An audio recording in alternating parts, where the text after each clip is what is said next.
Once you've got confirmation that it's good.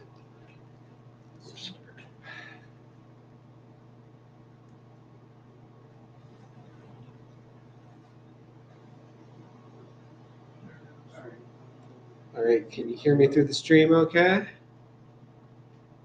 I can hear you just fine. All right, can you hear me through the stream okay? Yep, all right, looks like we're good.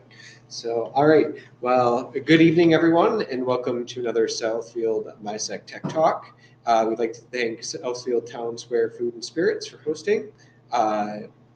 We'd like to welcome Stephen Legg, who will be giving us a presentation on starting an incident response program.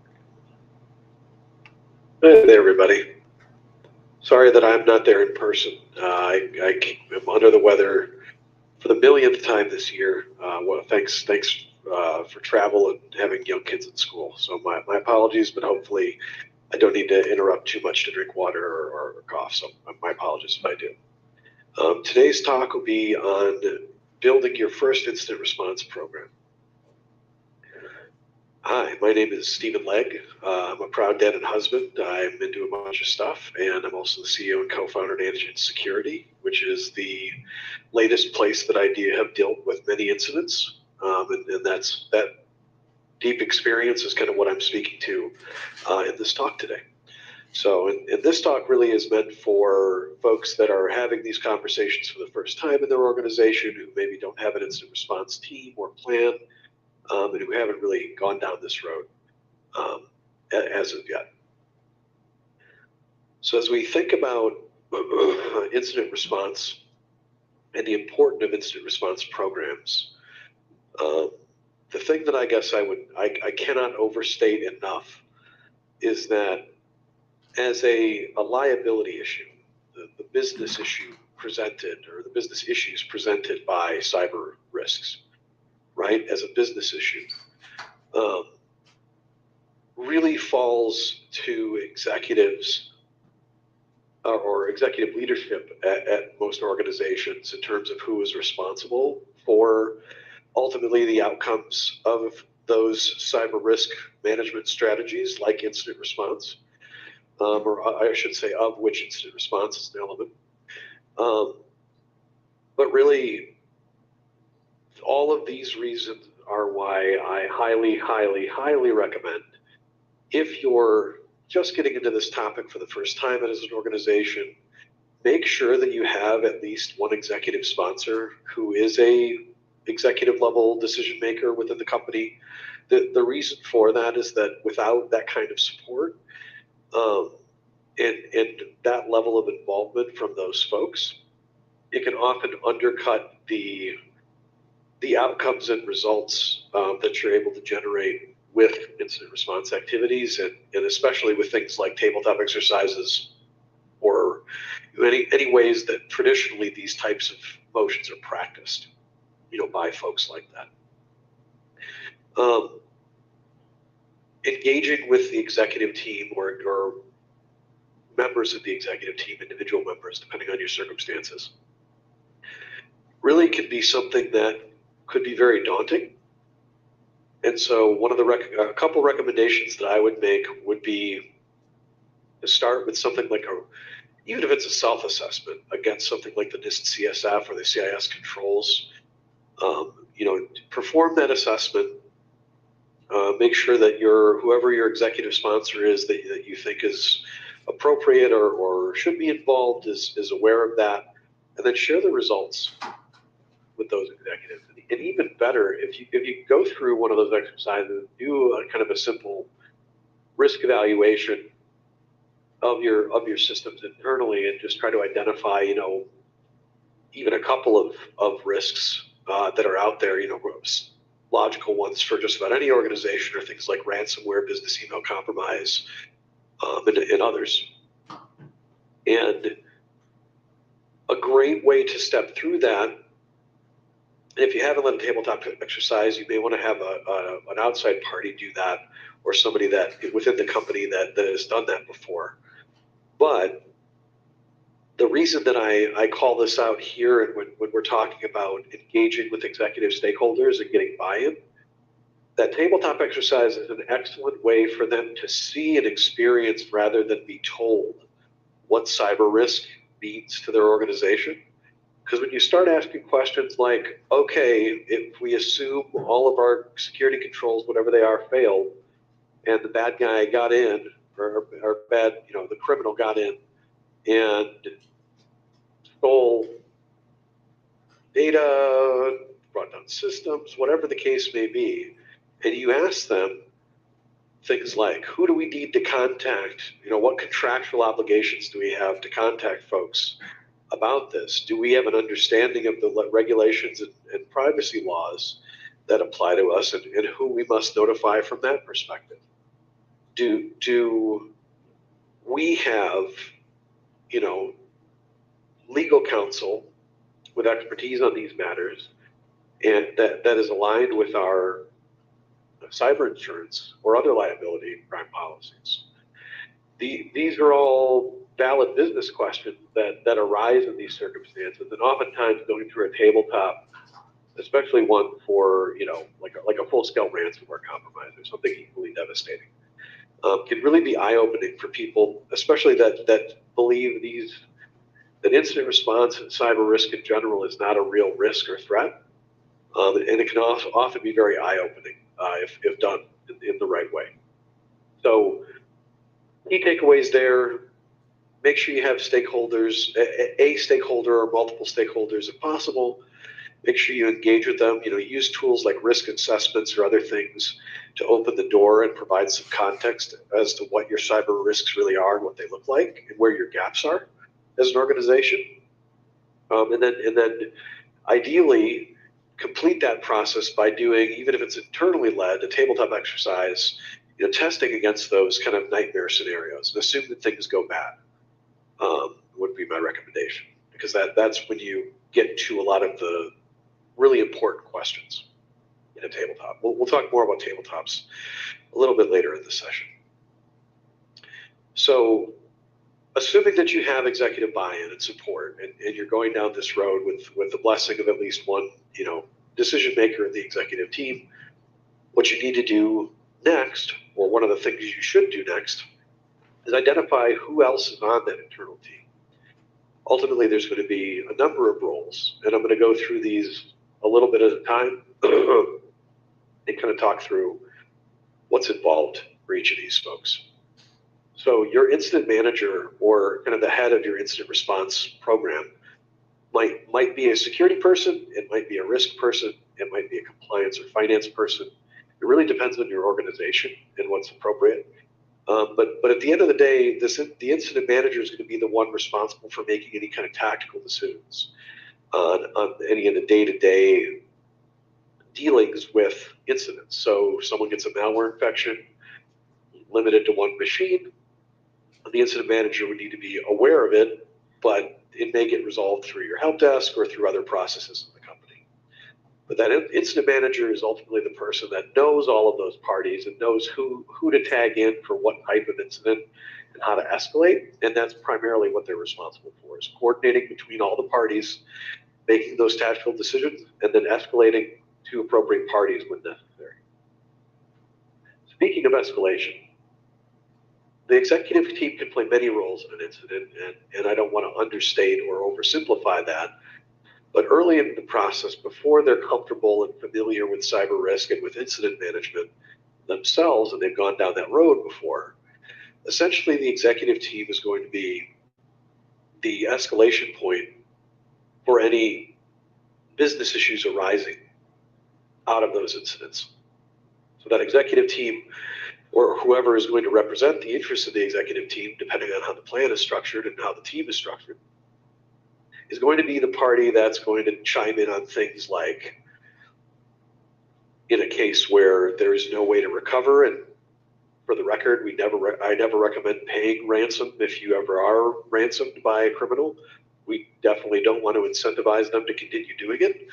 However, there are certain circumstances for businesses, such as when they don't have good backups, or the backups have been destroyed and they had no out of band or what's called immutable backups in their overall backup and disaster recovery architecture. In those circumstances, an executive may need to decide whether or not a ransom payment is necessary in order to protect the livelihood of the business and keep it alive. In circumstances where there's no other choice, sometimes folks have to make that difficult decision and bargain with criminals, unfortunately. But again, this is just one of a number of different business issues that can come up, and one that the executive team / ownership / board, depending on the organization of the company, would need to be involved in. And then you've also got your incident analysts. Incident analysts is kind of a generic term. You can replace this with any number of, kind of incident team members. Because they may not be forensics people or they may not be security people, but they're generally the folks that are going to be involved that are, collecting the data, helping to mitigate the impact of the incident, or, lock down machines, rebuild machines, change rules and firewalls, or whatever else might need to occur. Whether that's entirely a solo mission with that team and you guys have all those functions in-house, or it's a combination of internal and external folks contributing.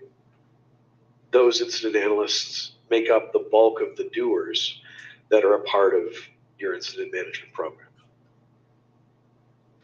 Any questions on those before I progress?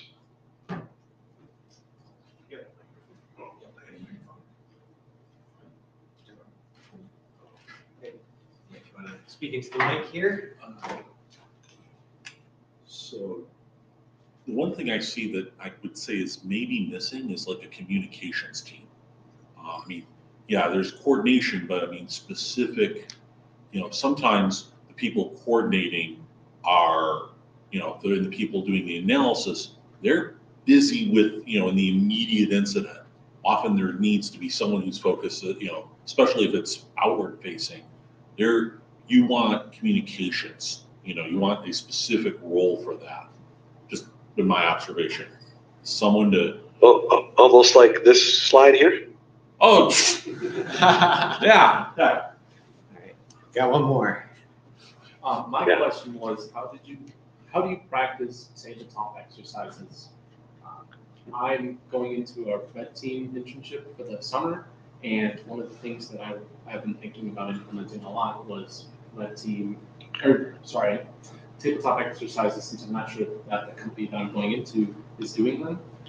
And I think it would be a cool thing to kind of bring in and implement. And I don't have any experience besides, D&D, but yeah. Well, if you understand the way D&D works in terms of the format of the game, then you should be on the right track. If you've ever looked at like backdoors and breaches from the Black Hills Information Security community, that game is really awesome and has a lot of great ways for especially even first-time operators of a tabletop exercise to have a good, solid narrative with good detail, but not too much. There are other community resources out there. I've seen stuff from Trusted Sec, from lots of different organizations that do deliver tabletops that give recommendations on kind of what they look like. I think last year SANS did a series on kind of some of the best tabletop scenarios that they had submitted through a number of sources, but then they published kind of some publications around that. So you can look for any of those pieces, and those will give you kind of a good starting point for like what a tabletop is, what it should contain, how it should function. And then if you go beyond that and go further down that road, there's there's training from various private organizations and whatnot, but those are all kind of the public, easily accessible resources that I can think of off the top of my head. Does that answer your question? You think so? Yeah. Thank you. Perfect. Sit there. Anything else before I move forward? Nope. Looks like that's it for questions. You have a great voice. So as the gentleman who mentioned before eloquently put it, communication is really critical. And there's actually more than one kind of purview where that matters. So from an internal communication perspective, whoever your like chief admin or HR representative is likely going to be person on the inside working with the incident manager and the executive team to manage any internal communication. And of course, legal would likely be involved in that internal context as well as an advisor on any of that, communication that's going out internally, even to employees or contractors. On the flip side, legal is going to be probably the jumping off point for most organizations for any outside communication on the incident or anything related to what's going on. It's obviously really important to be careful what language you use in the circumstances where an incident is happening. An incident and a breach are very different things, as an example. And legal is going to be the best party to advise on kind of what those official communication points are, and also when that communication needs to happen. Again, going back to kind of my comments about tabletop exercises and why they're a great way to open executives' eyes, the legal obligations involved are something that should be understood well ahead of any incident that happens. And that's one of the reasons I highly recommend involving a representative from the legal team internally or your external counsel if you do a tabletop. On the decision-making side, this may be a CFO, it may be a CTO or some other executive that is specifically authorized to make financial decisions relative to incidents. But whatever the structure and however it's put together, that financial authority is something that's important to know for everybody on the team, so that if something comes up, let's say we need to bring in more contractors to help with recovery, we need to engage an outside firm for X, Y, and Z, we need a new firewall, whatever the case may be, we want to have that decision-making path very clear and put together in a way that's going to make it easy to manage those financial implications, whether it's a ransom, equipment, or resourcing related. And then, of course, finally, kind of wrapping all of it together, and often being an outside party, like a broker or managed through a claim manager, is the company's insurance agent if they have cyber insurance. If they don't, I strongly recommend they get it.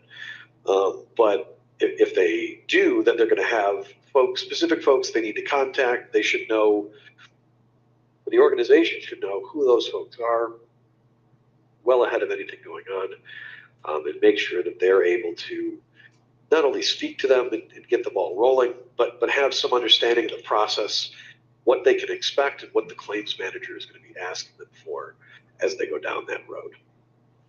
So before I move on past the team roles, were there any other questions or anything that I didn't cover in here that you wanted to talk more about? So we got one.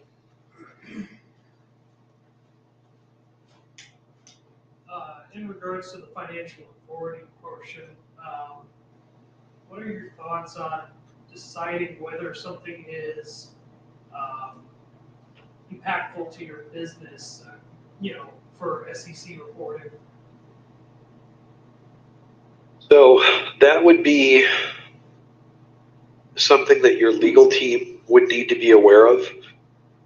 In general, most regulations out there, SEC included, the reporting period starts once you have kind of a formal understanding.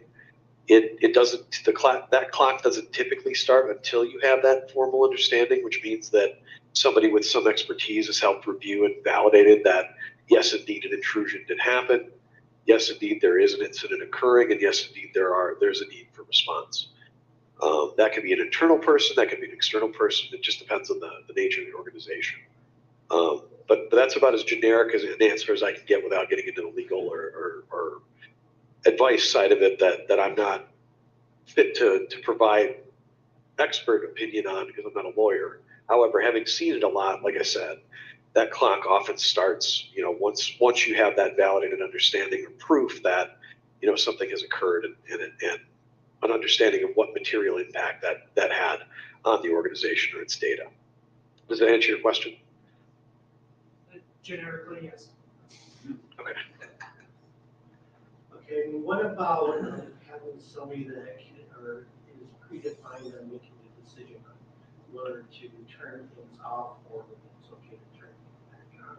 Once the situation is figured out. But that's something we'll talk about in a moment as we talk about incident handling frameworks and kind of what to actually do and how to start to build your plan. So I'm gonna table that until we get to that section. If that's okay. Okay. Sounds good. Looks like that's it for questions right now. All right. So I'll give links at the end to these and a couple others. But these are some frameworks that are great if you're not familiar with incident management or incident handling. The top three are from NIST. The top one is NIST's Incident Handling Guide for basically building the process of driving incident response through an actual cyber incident response team. Pardon me. The next standard underneath, 853, are the NIST security controls, of which incident response is a component. But that is a good standard to use if you're just wanting to get ideas on what other controls overlay with incident response and kind of how those things relate. The new NIST cyber framework has a respond function, and that is a great way to look at how NIST emphasizes prioritizing, planning, how communications should be managed, how analysis and mitigation should happen, and how improvements or recommendations should be driven out of those activities. And then as a secondary or outside standard, the ISO 27001 family has an entire wing dedicated to information security management. And that includes a lot of the same things, kind of in the combination of those three other controls, minus the prescriptive technical control piece, because ISO is a little bit more governance focused. But those are all great standards to look at to give you a sense of kind of how to align your program with a framework and what elements are critical for the plan and those other pieces. Speaking of the plan, there's a number of things to talk about when it comes to developing a plan. The first of which often starts with something as simple as an asset inventory. If you don't have a unified asset inventory that has all of the hardware and software assets that the company has together, that's a great thing to start generating as a way of starting to understand how your plan should be structured. Because along the way, and what you're looking for when you pull that understanding together is you want to identify what systems are critical to the business, and more importantly, or more specifically, what priorities and dependencies exist within the business and its systems. As an extension of that, understanding which key personnel need to be enabled or operationally functional in order for those priorities and dependencies to serve the business's ultimate outcomes. And all of that gives you a great way of starting to establish your recovery priorities, as well as your order of operations for restoration, and things like what containment measures you should take relative to different types of systems, so that you're able to stop threat actor activity in an incident while still considering the impact on the business and how that's going to affect it. All of those things then ultimately inform your backup and disaster recovery planning, which is, as I mentioned, extremely critical, especially if you want to never pay a ransom. The secret to that is to have an immutable backup strategy, and an immutable backup strategy that's not informed by the business priorities and dependencies, and with an understanding of the criticality of your systems, is not going to be one that's very effective or actionable if the bad day crops up.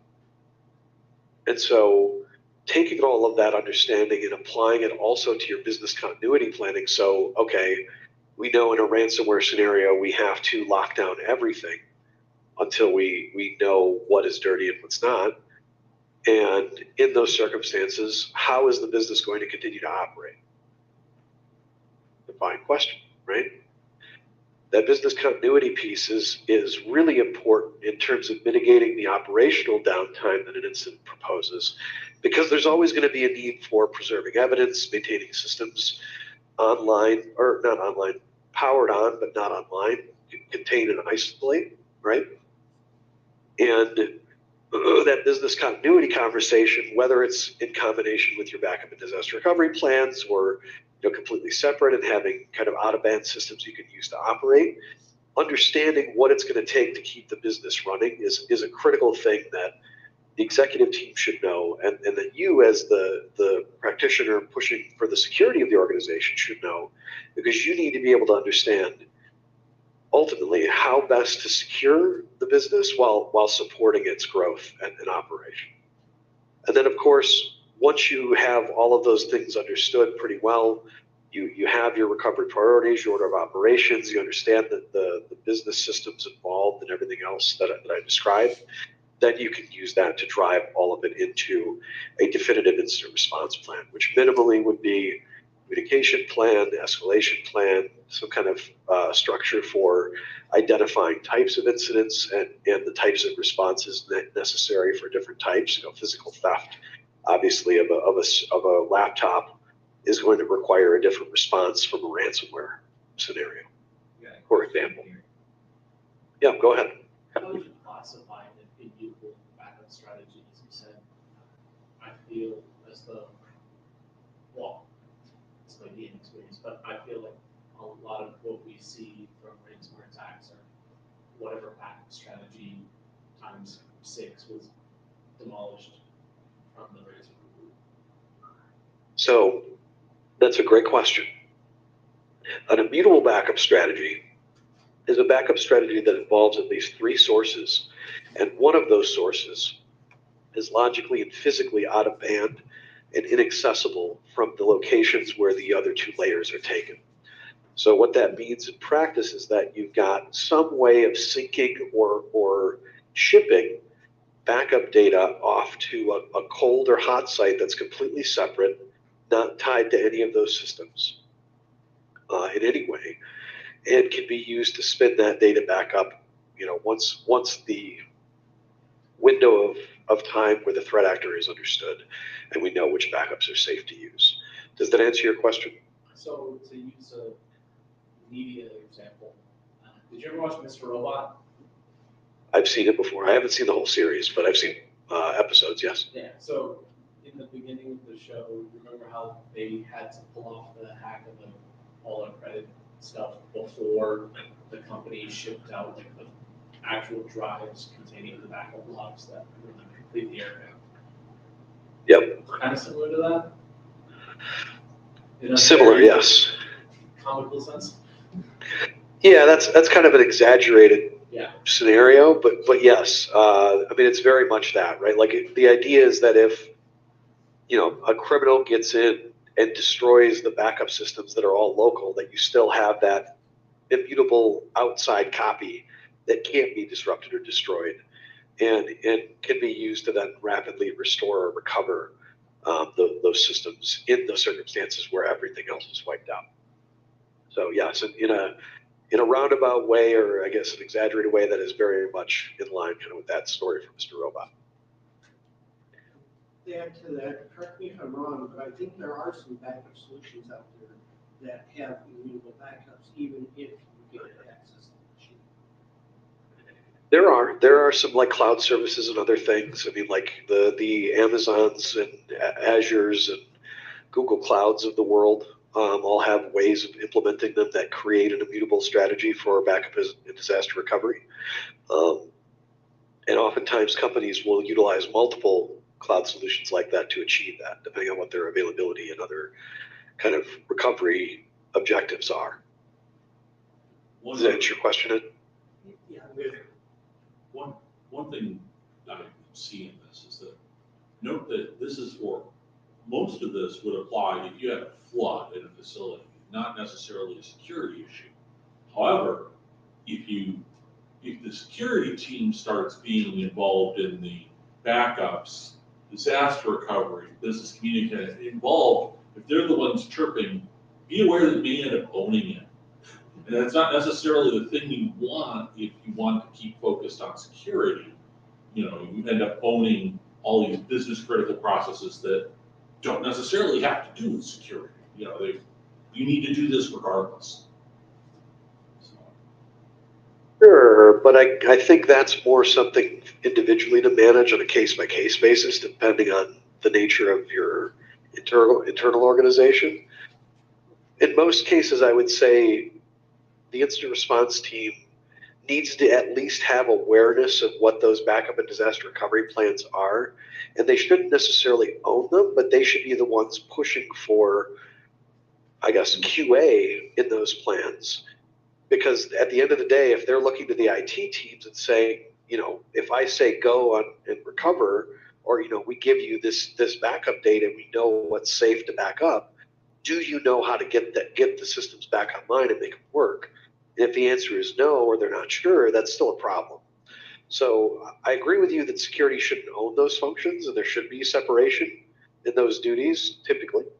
But in my opinion, if as long as you are aware of any, I guess, individuals that would push you down that road, I think having the conversation is more important than not. I wouldn't shy away from it just because you're worried about getting saddled I'm just saying with backups. That's a whole very different kind of world and set of responsibilities that isn't really security aligned at all, as you said. I will say the squeaky wheel gets the work. That sometimes sometimes if you're the one making all the noise about it, it will attract you. That's what I've seen in some other organizations. That's all. Yeah, 100%. That is certainly the way it goes some places.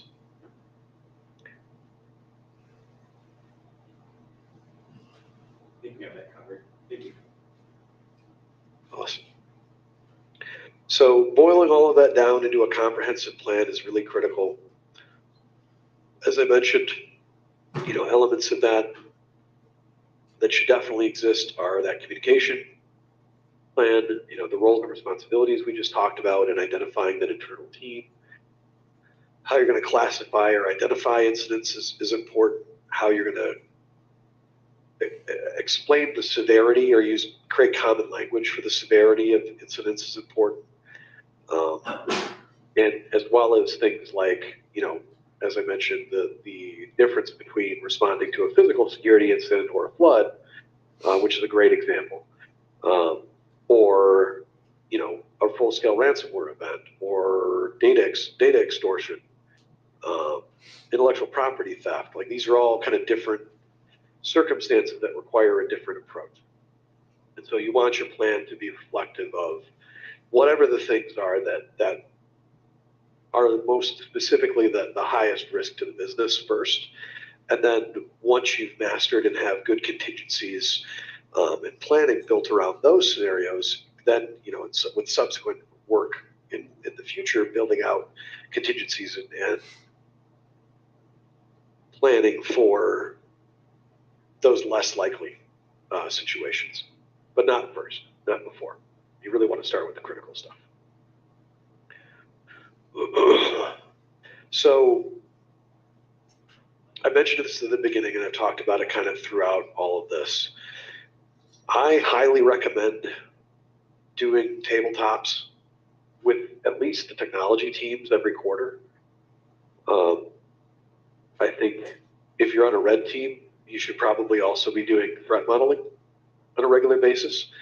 But you know, for blue teams or, you know, IT teams that just kind of carry that security hat at times, doing those tabletops really will give you the ability to sanity check everything from the security side of what you're doing all the way through all those the IT topics, business topics, and business continuity, disaster recovery, and backups, as well as things like, you know, how you're interfacing and who you're interfacing with, and with folks like your legal team in cases where large amounts of personally identifiable information are taken, or some other similarly legally disastrous scenario occurs. within the organization.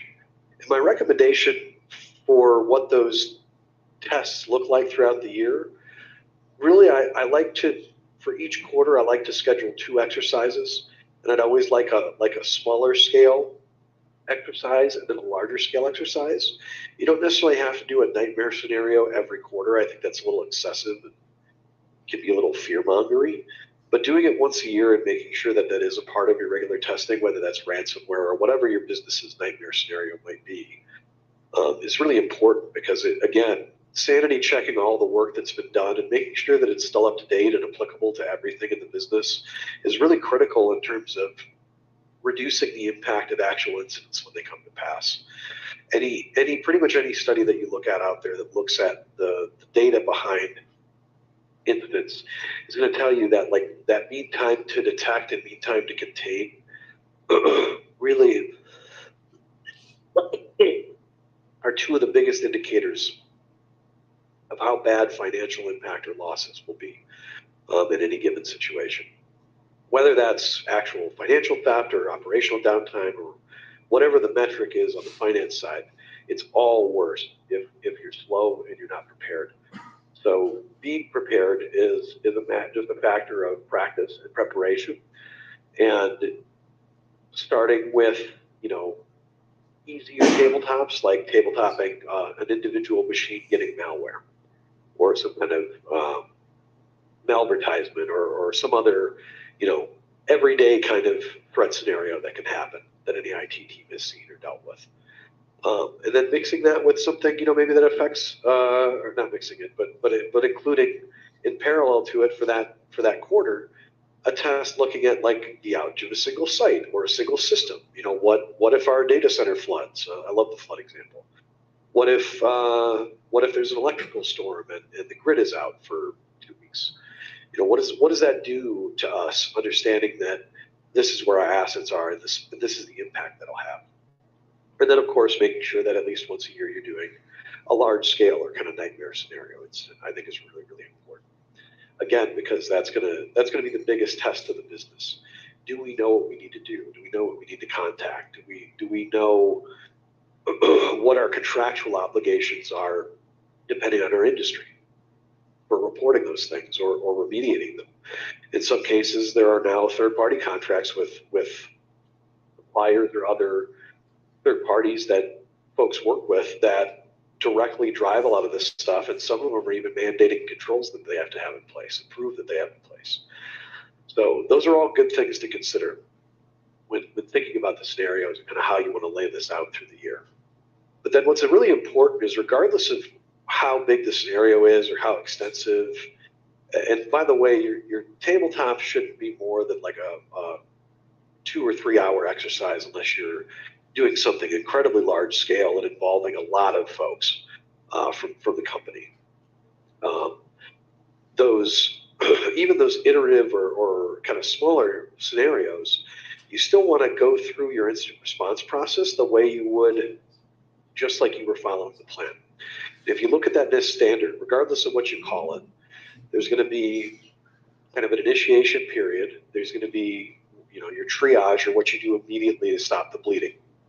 There's going to be establishing full containment, so getting control over everything and knowing it. Eradication of threats, so getting rid of any footholds a threat actor might have in the environment. And then recovery. And following recovery, and all of those phases should always be, whether you call it a root cause analysis, post-mortem, whatever you call it, there should be a touch point at the end where you review everything that was done, how the plan did, whatever metrics you decide to track, which there are, I mentioned a couple, but there's quite a few articles out there that give great looks at like smart metrics for incident response related matters, and whatever is going to be viable and straightforward to track, and then you can set your systems up to track for you, is ideal. But then the idea is to take all of that feedback and the findings from those tabletops, identify recommendations for improvement, like how could we have prevented this proactively? How could we have configured things differently to make it a little bit harder for a threat actor exploiting these particular types of vulnerabilities or systems? How could we have changed our patching schedule? How could we have changed our maintenance schedule for infrastructure devices? You know, what things do we need to do? It's not always going to be buy a product or, you know, implement a firewall rule. Many times it can be changes in policy, procedure. You could identify changes in backup systems or gaps there that need to be accounted for. And in general, all of these things are things that you want to understand on an ongoing basis. And even if the answer is that you don't know, or that you know there's a gap somewhere, it's better to know that and identify that and create accountability for that outcome internally for your executive stakeholder by raising it, rather than have it be something that doesn't get elevated, ends up not getting addressed. And then one day an incident comes along and that very thing that you thought would have made the difference would have, and it puts the organization in a bad spot relative to whatever happened. Those are the kinds of things that you're trying to avoid and prepare for. And that's ultimately why we're doing this in general, to help, pardon me, to help the organization to move ahead of these things as quickly and painlessly as possible. And the best way to do that, as I mentioned, is to be prepared.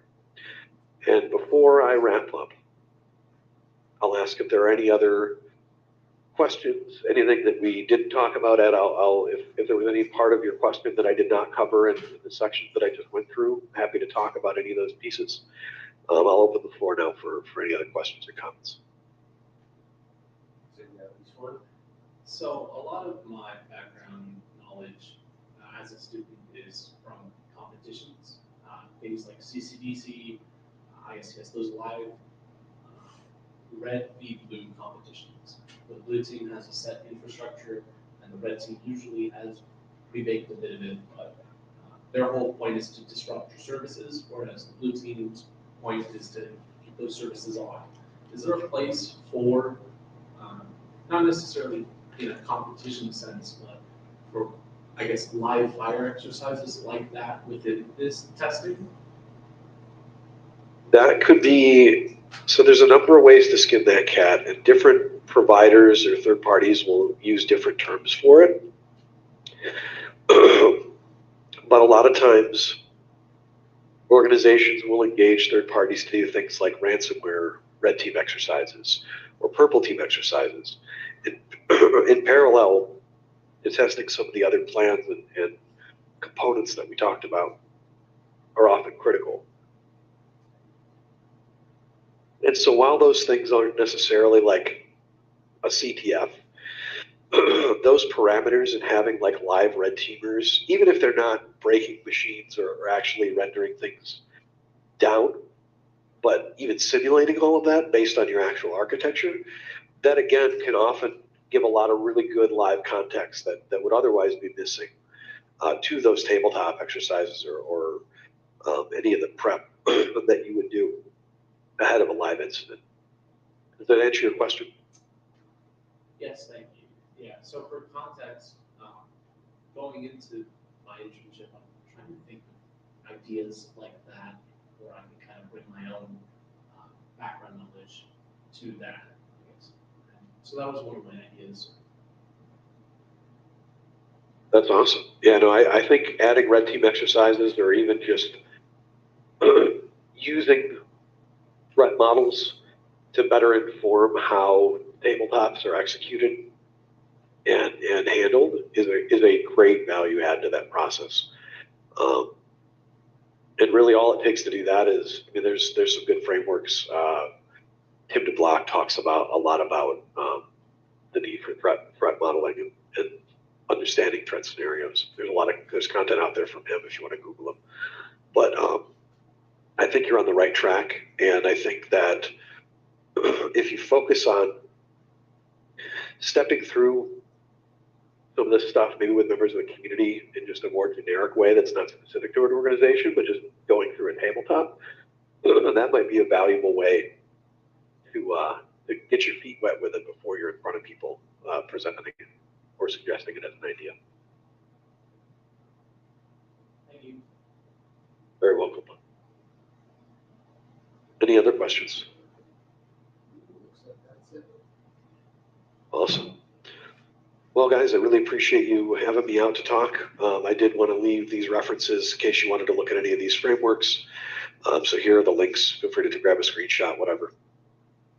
This stuff's also available if you just Google it.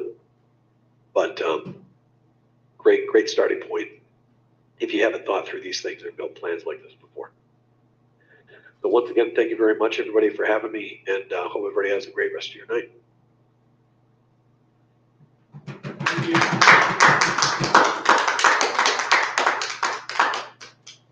Thank you, Stephen, for giving that excellent presentation there. And thanks everyone for coming out tonight. And thanks again to Southfield Town Experience for hosting the event for us. Watch our Discord for our next event. It should be on the second Tuesday of April, which is the 11th. Thursday of April, excuse me, which will be the 11th. We look forward to seeing you all there. Everybody has a great Good. evening. Thanks, guys. Thank you.